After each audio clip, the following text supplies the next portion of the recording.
Economic importance family Apocynaceae. अपने ने technical features कर चुके हैं अपने एपोसाइनेसी के। अब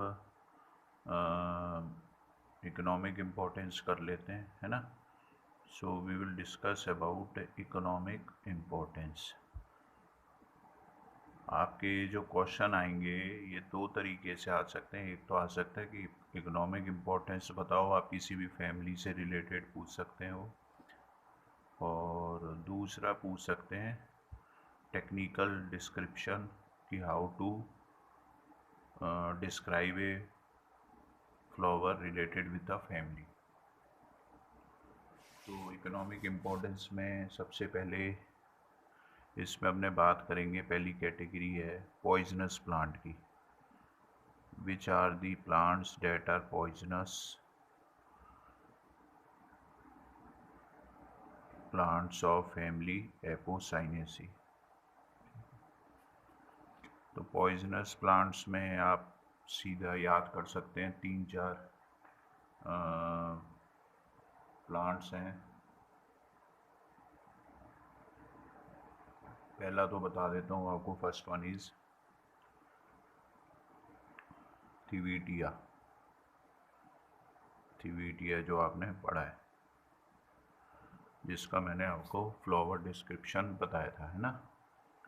थिविटिया के बाद दूसरा फ्लावर आप याद कर सकते हैं STRO, PHANTHUS, स्ट्रोफेंथस। ठीक है। तीसरा फ्लावर कौन सा है? नीरियम। और फोर्थ प्लांट कौन सा है? एको कैंथेरा। तो ये चार तरीके के आपको पॉइजनस प्लांट्स मिल सकते हैं, थिविटिया, स्ट्रोफेंथस, नीरियम, एकोथेरा। जितने याद हो जाए मैक्सिमम याद करने की कोशिश करें आप, क्योंकि हमें इकोनॉमिक इम्पोर्टेंस शो करनी होती है, तो जितना हो जाए तो बढ़िया है। ठीक है। उसके बाद कुछ प्लांट्स एपोसाइनेसी फैमिली से रिलेटेड ऐसे हैं जो कि रबर ईल्डिंग प्लांट्स हैं, जिनसे कि लेटेक्स निकलता है और आगे रबर या रबर से रिलेटेड प्रोडक्ट्स मिलते हैं। समझ में आ गया? तो ये रबर ईल्डिंग प्लांट्स कौन कौन से हैं? लेटेक्स जिनसे हमें प्रोवाइड होता है, तो पहला आप याद कर लें, first one is LANDOLPHIA, Landolphia. ठीक है। दूसरा है, दिख रहा होगा आप सभी को, RHYNCHODIA। ठीक है, दो हो गए। तीसरा कौन सा है? कार्पोडाइनस,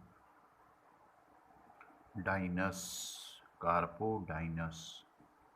ठीक है। Fourth one is HANCORNIA, हैनकॉर्निया। ठीक है। और कौन सा है? FUN, फंटूमिया, फंटूमिया। So these are the five plants of family Apocynaceae which are rubber yielding plants, तो poisonous plants देख लिए आपने, रबर yielding plants देख लिए। तीसरी कैटेगरी अगर इकोनॉमिक इम्पोर्टेंस की देखें अपने, थोड़ा ऊपर कर देता हूँ तो आपको दिख जाएगा, दिख रहा होगा आप सभी को। तो तीसरा पार्ट है इसमें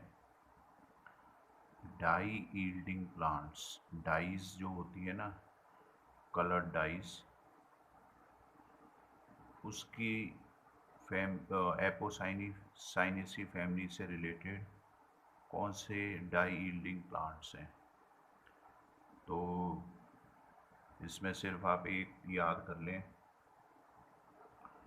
राइटिया, WRITIA, GHTIA Wrightia, TINCTORIA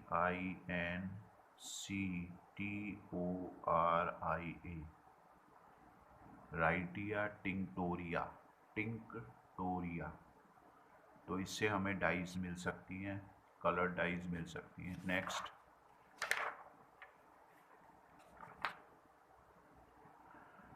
fourth one is, एक ये देखें, अब आप थोड़ा सा क्लियर और कर देता हूँ इनको। फोर्थ वन जो पार्ट है इसका, फोर्थ कैटेगरी है टाइप है इसकी, कौन सी है ये देखें। अब आप लिख लें, आप चाहे समझ लें आराम से।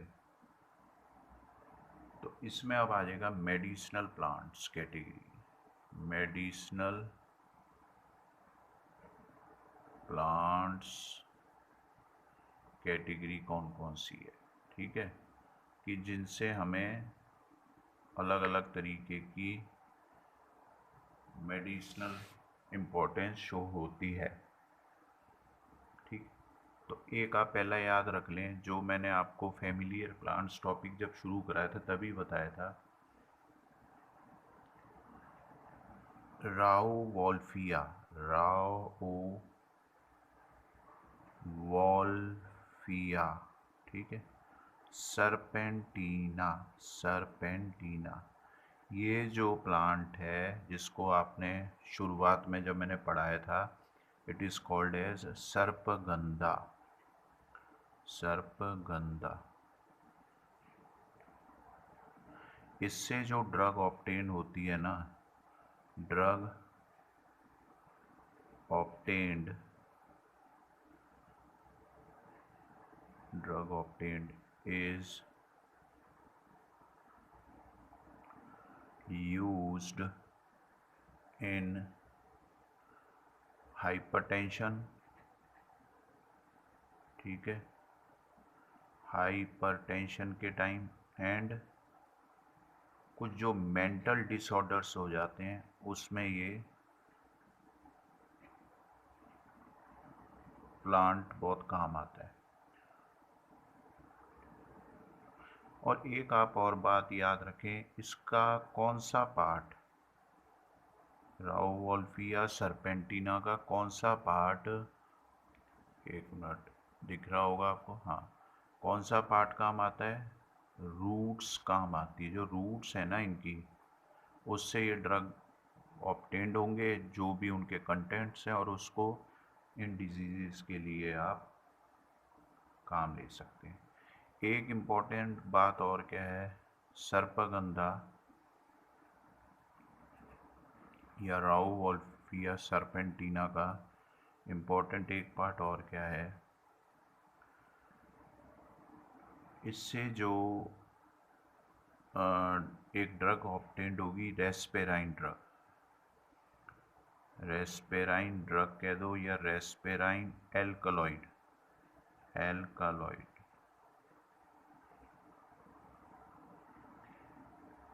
helps in lowering of blood pressure, blood pressure को लोअर करने के लिए, and also as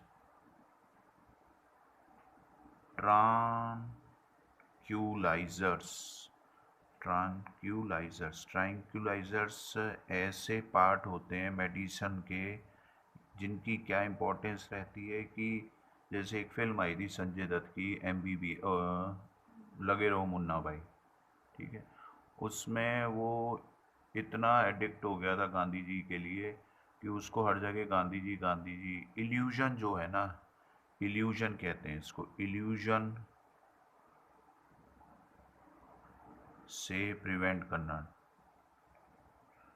illusion prevention होता है, ठीक है, मतलब जो चीज़ है नहीं वास्तविकता में, मतलब कहते हैं कि ना कि एक्चुअली ये चीज़ है नहीं, बट हमें वो चीज़ दिखती रहती है। तो उनको गांधी जी दिखते थे, लेकिन एक्चुअली गांधी जी वो इतना पढ़ चुके थे संजय दत्त की उनको इल्यूशन सा हो गया था। तो वहाँ ट्रैंक्विलाइजर या ये जो एल्कलॉइड इससे निकलता है, ये काम आता है। ठीक है, नेक्स्ट। इसमें ना आप ये ज़रूर याद रखें कि कौन सा पार्ट काम आएगा। जैसे अब मैं एक प्लांट बताऊंगा, एल्स्टोनिया। Alstonia, SCHOLARIS।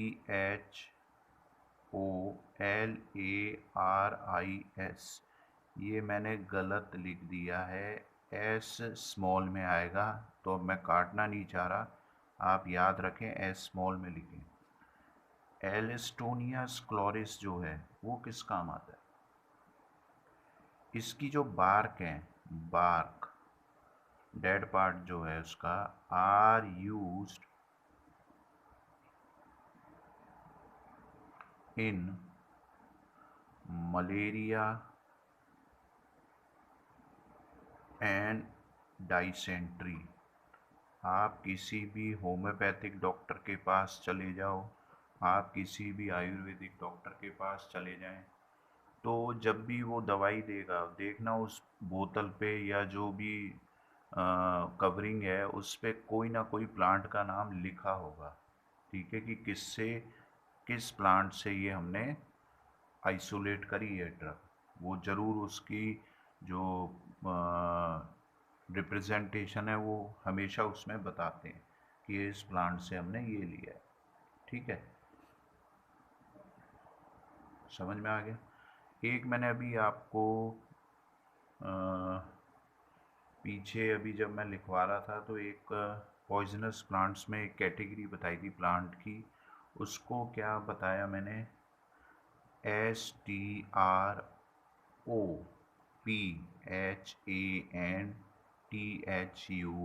स्ट्रोपेंथस। ठीक है, इसकी स्पीशीज है बाई सीपाइडस।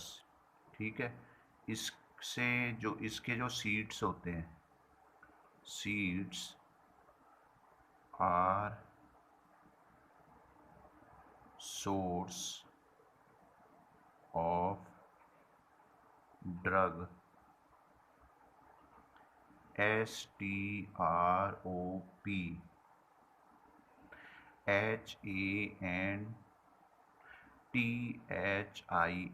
ये ड्रग हमें इससे अवेलेबल हो जाती है। ठीक है, तो पार्ट्स होते हैं प्लांट के, जिससे कि किसी का बार्क इम्पोर्टेंट है, किसी की रूट इम्पोर्टेंट है, किसी का सीड इम्पोर्टेंट है, ये पार्ट हो गए। एक प्लांट है वेलेरिस, वेलेरिस SOLANACEA, वेलेरिस सोलानेशिया। ठीक है, इसका क्या इम्पोर्टेंस है, इस प्लांट की क्या इम्पोर्टेंस है? लेटेक्स जो इससे मिलेगा ना, latex obtained from this plant, जो लेटेक्स, इससे लेटेक्स मिल रहा है, मतलब इसका पार्ट कौन सा इम्पोर्टेंट है, latex. Latex obtained from this plant is used in, दांत का दर्द होता है ना, टूथ हैक, टूथ हैक, समझ में आ गया। ये जो प्लांट्स की जो एक मेडिसिनल इम्पोर्टेंस है, जो भी रिसर्चर होता है या साइंटिस्ट होता है, वो उनके कंटेंट्स देख के बताता है कि हाँ इसमें ये कंटेंट है। ठीक है, एक जो लोग ट्राइबल लोग हैं या ऐसे लोग जहाँ की दांत का डॉक्टर नहीं मिलेगा, कई अभी भी विलेज ऐसे हैं कि जहाँ दांत के डॉक्टर नहीं मिलते। ठीक है, तो कुछ पहाड़ी इलाके ऐसे हैं, अगर आप इंडिया घूमेंगे तो जो पहाड़ी इलाके हैं वहाँ पे कई प्रॉब्लम्स हैं। तो वो क्या करते हैं, वहाँ के जो प्लांट्स हैं ना, उनकी उनका यूज़ करके, they use the plants where they live.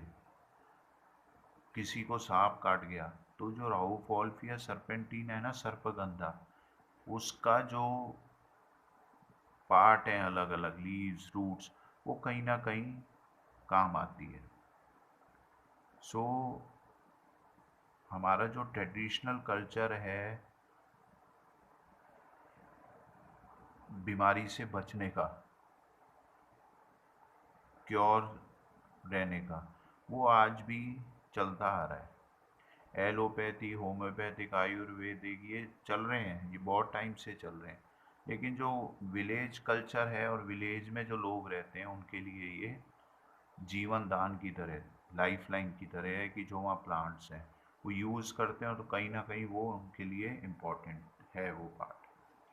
Last अब अपने इसमें करेंगे, जो दिख रहा होगा सभी आपको, लास्ट पार्ट है इसमें, ऑर्नामेंटल कैटेगरी। ऑर्नामेंटल, ऑर्नामेंटल का मतलब क्या होता है? सजावटी। Ornamental category of plants. तो ऑर्नामेंटल में क्या क्या आ जाते हैं, ये आप इसी तरीके से लिखें। सारे स्टूडेंट्स जो भी पढ़ें इस वीडियो के थ्रू, मेरे लिखने का, ऐसे लिख के दिखाने का यही एक टारगेट है कि एक तो आपका टॉपिक कवर होता रहे, जो कि आप विजुलाइज इजीली कर सकें, बुक की आपको कम से कम ज़रूरत लगे। ठीक है,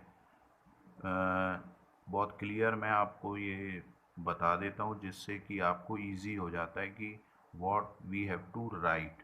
क्योंकि बुक्स में अगर एक पेज पे आप देखो 10 लाइनें हैं, तो उसमें 5 से 6 लाइनें इम्पॉर्टेंट होती है। तो वो चीज़ मैं आपकी कम कर देता हूँ कि आपको इजीली ये समझ में आ जाता है। तो लिख, जितना भी मैं काम करवा रहा हूँ उसके नोट्स आप साथ की साथ बनाते रहें।